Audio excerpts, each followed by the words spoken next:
Baka di mo na naman ako pinapansin. Wala. Ano nga? Wala nga. Yan ka na naman sa wala mo eh. Diyan ako naiinis sa kakaganyan mo. Di mo man lang maisip kung bakit ako nagkakaganito. Kaya nga ako nagtatanong, di ba? Alam mo kung ganyan ka palagi, mas mabuting maghanap na lang ako ng ibang makakaintindi sa akin. Sobrang insensitive mo. Maghahanap ka na ng iba. Oo. Okay. E di maghanap ka ng iba. Wala na akong pake sa'yo. Saan ka pupunta? Aalis na. Ano pang gagawin ko rito? Magmukmok. Hoy, joke lang. It's a prank, baby. Atin yung camera, oh. Prank lang to? Oo. Prank na naman? Kailan ka kaya mapapagod kakaprank sa akin, Chels? Tuwang-tuwa ka ba na pinaglalaro mo emosyon ko? Prank lang naman. Joke lang ganun. Pangit naman ito ka-banding. Chels, hindi sa lahat ng oras maiintindihan ko yung ginagawa mo. Akala mo ba madali lang makawala sa pag-overthink? Paano kung may iba ka na talaga? Wala naman kasi, B. Grabe na trust issues ko sa'yo. Alam mo siguro dapat ngang maghanap ka na ng iba. Pagod na ako sa'yo. May gana ka bang tumawa? Alam ko na yan. Ano? Ayun yung camera, oh. Kala mo hindi ko makakita, no? Pinaprank mo ko, eh. Hindi naman naka-on yan eh. Darcy, sorry na. Prank lang talaga yun. Hindi naman ako maghahanap ng iba. Ikaw pa may ganang umiyak? Hindi talaga naka-on yan kasi cellphone yung ginagamit kong pang-prank sa'yo eh.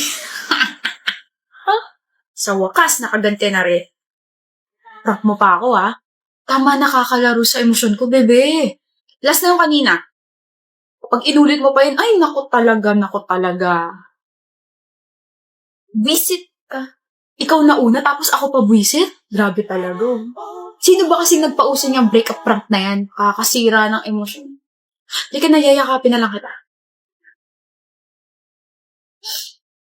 Saan mga kasama mo, Clover? Umalis. Iniwan ka? Hindi ah. Kala ko iniwan ka eh. Magagalit talaga ako. Lah, ba't ka magagalit? Ang isang Diyos ang katulad mo ay hindi dapat iniiwan mag-isa. Ganun lang. Bakit mo ako iniwan, JD? Anong oras na ba? Bakit mo ako iniwan? Bakit ka nakipag-break sa akin kung ganon? Kapal ng mukha mo magsabi hindi dapat ako iniiwan, ikaw nga yung gumawa nun. Grabe, nasisilaw ko sa araw. Tanga, gabi na. We, bilis naman ang oras. Naka-move on ka na ba, ha? Sakit ng likod ko. Ako, oo. Ano? Naka-move on na ako. May bago na nga akong boyfriend eh. Mas better sa'yo.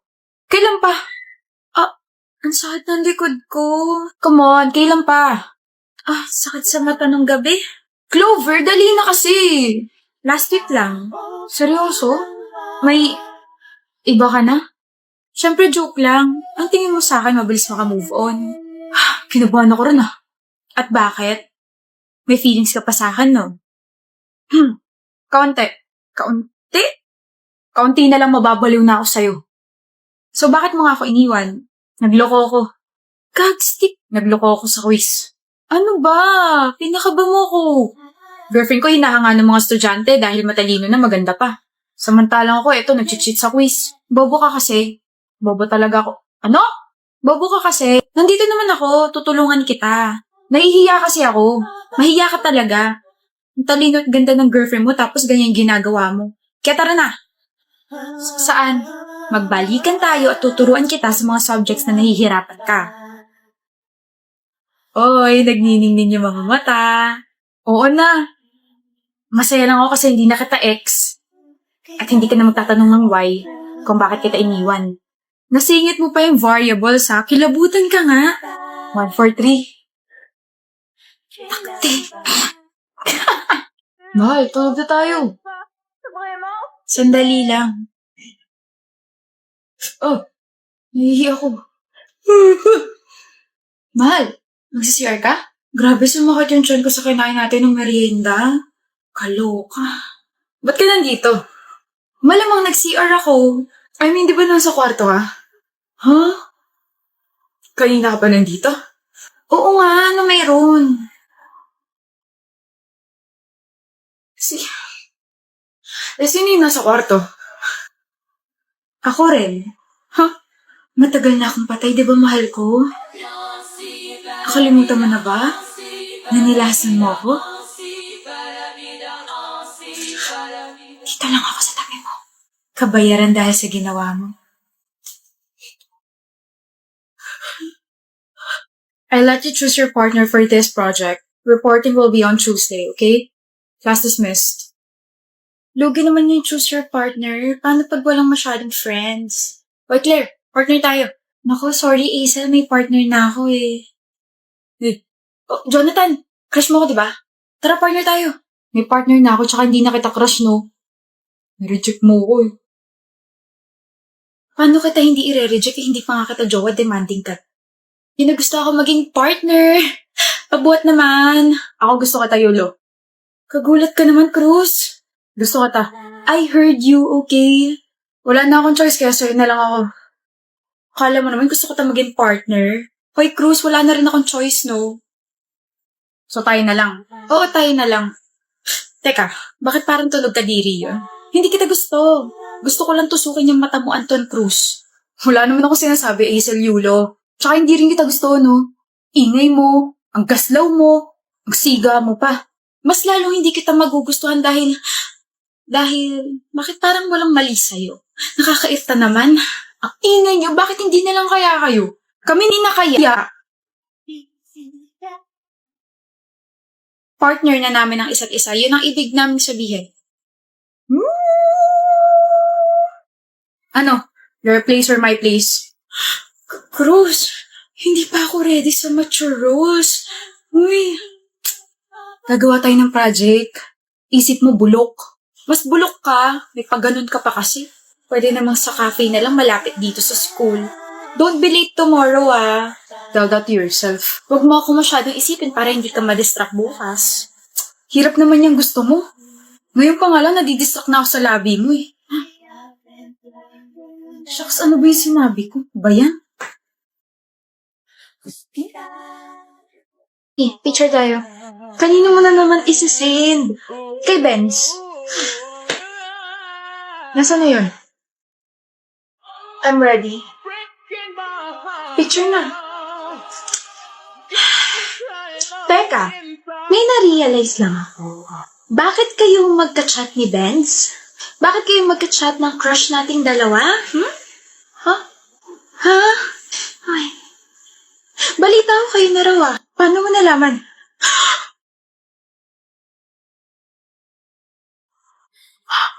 Bestie. Huwag mo ko bestie. Ahas ka. Pero congrats. Ikaw ang nagwagi. Haba ng buhok mo, abot EDSA. Oo. Sorry. Swerte ka at si Benz ang pinakalis na crush ko at may 11 pa ako natitira na crush. Oo. Nagbilang pa talaga siya. I can't believe ako na lang single sa ating dalawa. Galit ka ba sa akin? Hindi naman. Pero sana sinabi mo agad sa akin para nakapag-adjust ako, di ba? Kwento ko ng kwento tukol sa kanya tapos kayo na pala. Kahapon na naging kami. Ba't sumasagot ka pa? Sorry na, Nati. Basta ba ilakad mo ako sa kuya ma? Pogi rin yun si Jack, ano? Kuya!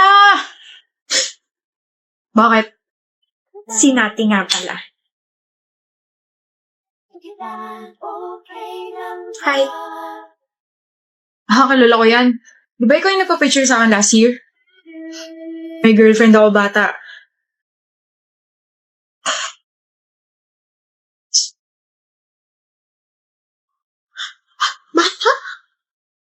Bata?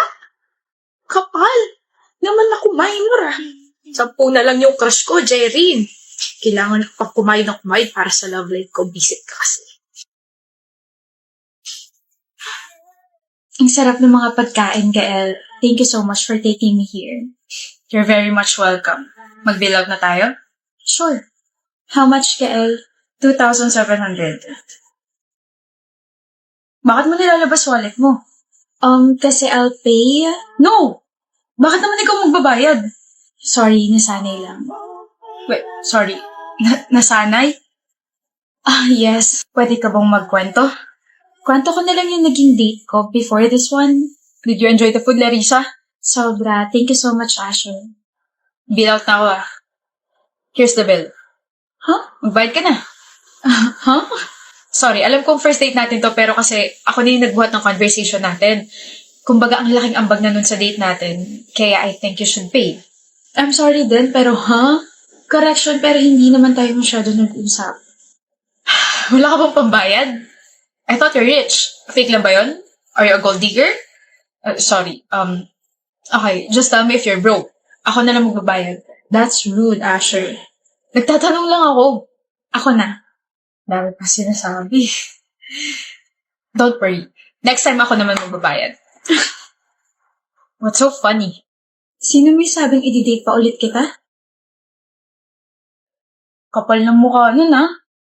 After that, he was so bitter to the point na nag-rant pa siya sa Twitter niya. Sabi niya he will never take me out on a date again. As if gusto ko ulit siya makadate. He was so rude. What's his name? Asher.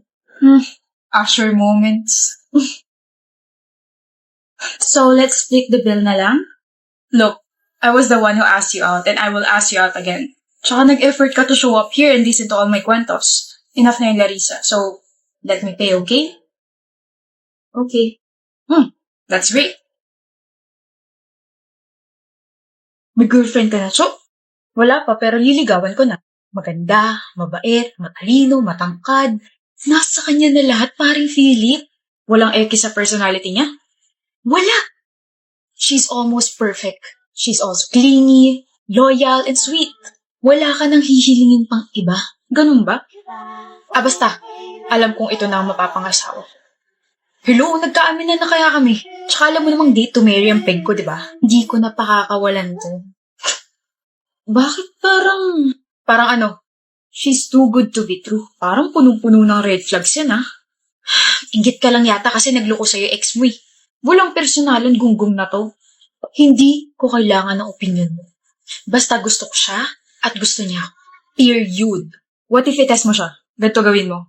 Anong gagawin? Hi, Cho. Oh! Hi, Lucy. Parang ang lalim yata ng iniisip mo. Si Philip kasi kung ano-ano pinagsasabi. Huh? What's wrong with him? Sabi niya kasi puno ka raw ng red flags. Grabe naman siya. Hindi naman niya ako kilala para sabihan ng ganun. I know, right? May pogi, oh. OMG. Cho, Bakit ka lumingin doon? Bakit hindi sa akin? So, hindi ako pogi? it's not what you think. Isasend ko kasi sa friend ko. Mahilig kasi yun sa pogi. Sus, edi picture ko na lang isend mo. Bakit ko naman isasend yung picture mo sa kanya? Kasi pogi ako. No, hindi ka kaya pogi. Tsaka mataas yung standards niya. Bahala ka nga dyan. Oo. Sinunod ko lang naman yung sinabi ni Philip, eh. Hindi ko tuloy alam kung saan ako masasaktan. Yung sinabi niya hindi ako pogi. O doon sa paglingon niya sa poging lalaking dumaan. Philip, gonggong ka. Philip!